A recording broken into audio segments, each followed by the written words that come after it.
میں نے تو شروع سے ہی بات کی ہے کہ 3 چیزیں کسی بھی اسپیکر کے لیے فتنہ ہے، یعنی وہ پنجابی والا نہیں، عربی والا، آزمائش۔ نمبر 1 دولت، نمبر 2 شہرت، نمبر 3 عورت۔ اور ویسے ہی میں نے عورت کو عزت دینے کے لیے تیسرے نمبر پہ رکھا ہے، ورنہ پہلے نمبر پہ عورت ہی ہے۔ ہاں جی، سورہ آل عمران میں اللہ تعالیٰ نے فرمایا زُيِّنَ لِلنَّاسِ حُبُّ الشَّهَوَاتِ مِنَ النِّسَاءِ، مزین کر دی گئی ہیں انسانوں کے لیے پرکشش چیزیں، ان کی محبت شہوات کی، پہلے نمبر پر عورتیں، اس کے بعد پھر بیٹے اور سونے اور چاندی کے جواہرات اور اچھی سواریاں، وہ ساری چیزیں بعد میں، پہلے نمبر پہ۔ فرائیڈ تو آپ کو اب آ کے کہہ رہے ہیں نا کہ سب سے امپورٹنٹ جذبہ جو ہے وہ سیکس ہے، اسلام تو بہت پہلے کہہ رہا ہے۔ میں اکثر کہتا ہوں کہ مجھے اسلام میں توحید کے بعد سب سے زیادہ پسندیدہ چیز جو ہے نا وہ اسلام کا سیکس ڈسپلن ہے۔ تو ہی جیسی تو چیز ہی کوئی نہیں ہے نا، دنیا کے ہر جھوٹے خدا سے آپ کو آزاد کر دیتی ہے،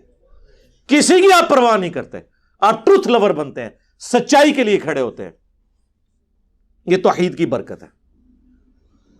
اور سیکس ڈسپلن چونکہ یہ جذبہ اتنا امپورٹنٹ ہے، تو آپ دیکھ لیں سورہ النور میں آیا کہ مؤمن مردوں سے کہو، پہلے مردوں کو حکم ہوا ہے کہ اپنی نگاہیں نیچی رکھو، پھر کہا گیا مومنہ عورتوں سے کہو کہ وہ بھی اپنی نگاہیں نیچی رکھیں، پھر یہاں تک سورہ النور میں آیا کہ عورت کی زیور کی چھنکار بھی باہر نہ سنائی دے۔ آج مولوی یہ جھگڑ رہے ہیں جی چہرے کا پردہ ہے یا نہیں، وہ جی زیور زینت سے مراد زیور ہے، اچھا جی، یہ شادی کے لیے جب عورت کو پسند کرنے جاتے ہیں تو اس کا زیور دیکھ رہے ہوتے ہیں، شکل و صورت دیکھتے ہیں، کہانی کرا رہے ہیں آپ کو نہیں پتا۔ پھر بخاری اور مسلم دونوں میں حدیث ہے عورتوں سے میل ملاپ سے بچو۔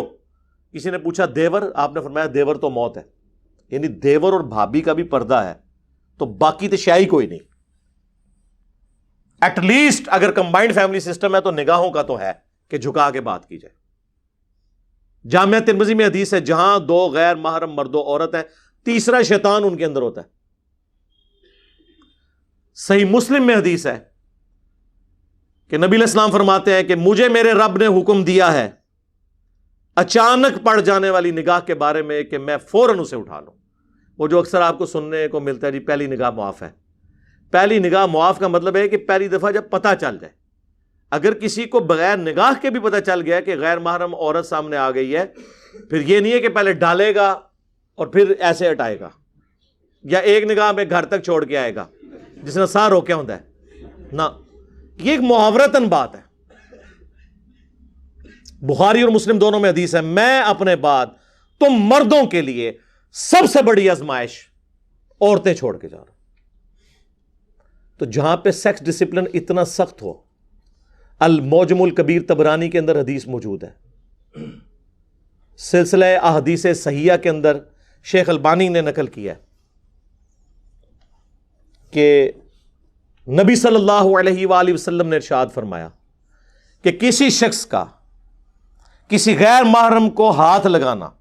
کسی مرد کا، اس سے بہتر ہے کہ اس کے سر میں لوہے کی کیل ٹھونک دی جائے، یعنی اس کا جو اس کو تکلیف ہے اس سے زیادہ عذاب اسے ہونے والا ہے آخرت میں۔ یہاں لوگ کہتے ہیں جی مسافہ کر لو جی، خیر ہے جی، فلاں چیز ہے جی، وہ تو جی پردہ تو دل کا ہے، تو ٹھیک ہے میرے بھائی، پھر کپڑے بھی اتار دو اگر دل کا ہی پردہ ہے۔ دل کی تو کوئی چیز بھی نہیں مانی جاتی، دنیاوی قانون میں بھی آپ کے دل کی بات تو نہیں ہے، فتویٰ تو ظاہر پہ لگتا ہے۔ دل کو آپ اپنے پاس رکھیں، جوڈیشری میں دل کی باتیں نہیں چلتی ہیں، اور جب کیٹاگوریکلی ان چیزوں سے منع کر دیا گیا پھر تو کوئی گنجائش ہی نہیں بنتی کہ کوئی اس طرح کی حرکتیں کرے۔